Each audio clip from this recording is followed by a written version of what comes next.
Good morning. I am Dr. Dinesh Yadav, Associate Professor, Surgical Oncology.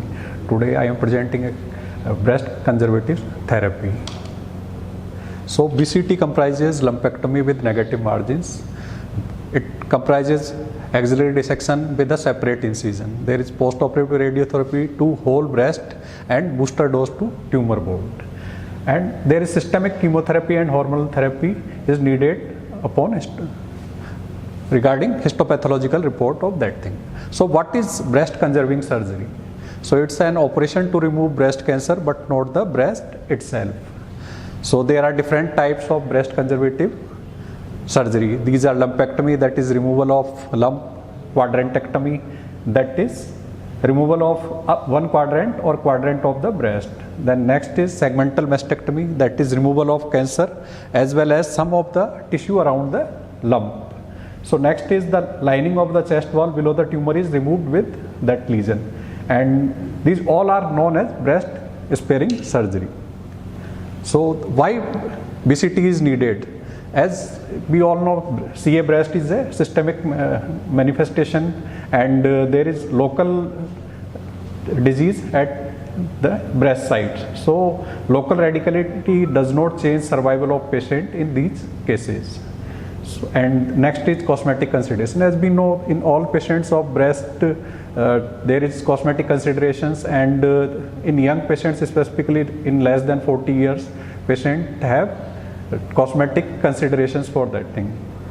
Next is preservation of the nipple is an important part because it's the only sensate part of that breast area, and you cannot reconstruct it by any method. So introduction of breast conserving surgery is first in 1930 by Keynes G. et al. And then there was one study, NSA-BP V04 study, that shows that less extensive chest wall surgery did not compromise breast cancer outcome when compared with radical mastectomy.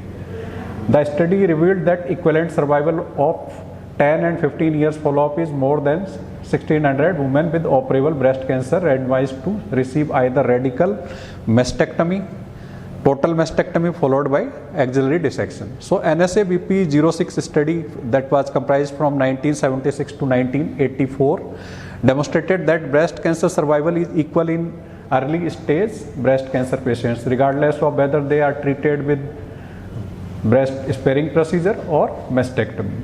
So NSA-BP 06 and the next trial of the Milan Cancer Institute revealed that ipsilateral breast tumor recurrence were significantly increased when radiation was omitted. So all patients with breast conserving surgeries need radiation to control local recurrence. Now BCT is well established surgical procedures, and it's an oncological safe treatment for early breast cancer. In 1991, National Cancer Institute given a statement that it's a preferable surgical option for early stage diseases. There is conservative surgery followed by breast irradiation has replaced modified radical mastectomy for early stage invasive breast cancer. So public education and proactive screening programs have contributed to the early detection of breast cancer. So majority of patients are now in early stage of breast cancer, and breast sparing surgery have good outcome in these patients. Now we have follow-up of even 20 years and 30 years of in these patients, and they had shown good results with breast conserving surgery equal to modified radical mastectomy or radical surgeries. So these are different trials regarding conservative surgery, that is NSA-BP 06, Milan Cancer Institute, National Cancer Institute, EORTC, Institute of Gustav, and DCOG and EORTC trials. They all had shown good results with treatment of these all patients. You can see in all BCT and mastectomy patients. These are further different years, accrual years, and the total number of patients. As you can see in NSA-BP V06, there are number of patients are 1851 with maximum tumor size of 4 cm they had taken in them. In further URTC, they had taken 5 cm as a margin for breast conserving surgery. So patterns of BCT use over the past 20 years has changed. The reported rates range from less than 10% 20 years back to 45 to 50% at present. Factors associated with increased likelihood of BCT include young age, treatment in the northeast compared with southern regions, residence in more affluent communities, treatment in metropolitan areas associated with cancer centers and teaching hospitals. They all are factors which increases BCT rates compared to radical surgeries. So what are the patient selection criteria for breast conserving surgery? These are a complete history and physical examination. A family history of breast cancer is not a contraindication to BCT in selected patients. Age alone should not be a determining factor in selecting surgical strategy. Only the main thing is patients' compliance for follow-up and treatment for radiotherapy is most important part in these patients. A woman who have difficulty complying with 6 weeks of radiation treatment may be a better candidate for radical mastectomy surgery. Mammography performed within the past 3 months is necessary to plan surgery, and ideally MRI if the patient is affording. The location, size and associated microcalcification of the primary tumor must be achieved. That if the tumor is not diffuse and negative margins can be achieved, then these patients can also be included in this study. The presence of positive axillary nodes is not a contraindication to BCT if properly handled.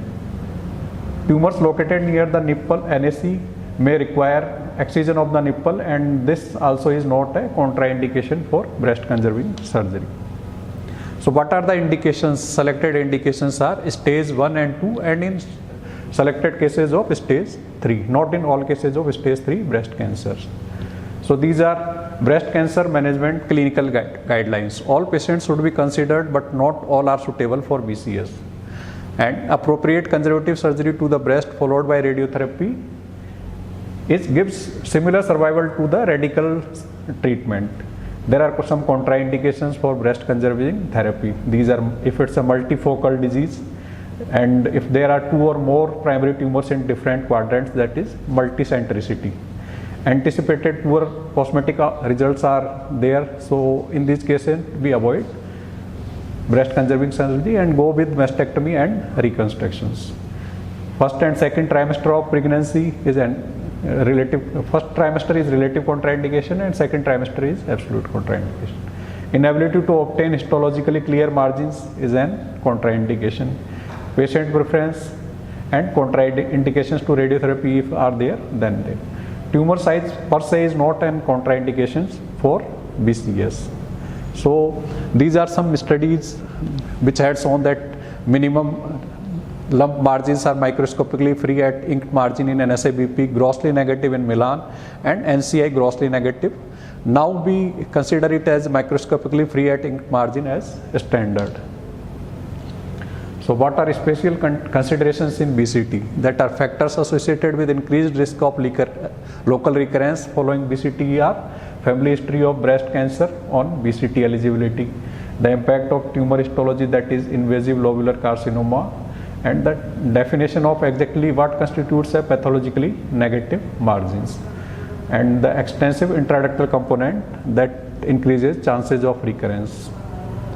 So first is family history. Genetic predisposition to breast cancer might increase the likelihood of subsequent neoplastic events in a treated breast. Family history does not increase the local recurrence following BCT. So these are some studies that by Chabner et al. And Waltos et al. In 2002. They had taken 201 and 1300 patients on follow-up of 11 years and 5 years. Okay, thank you.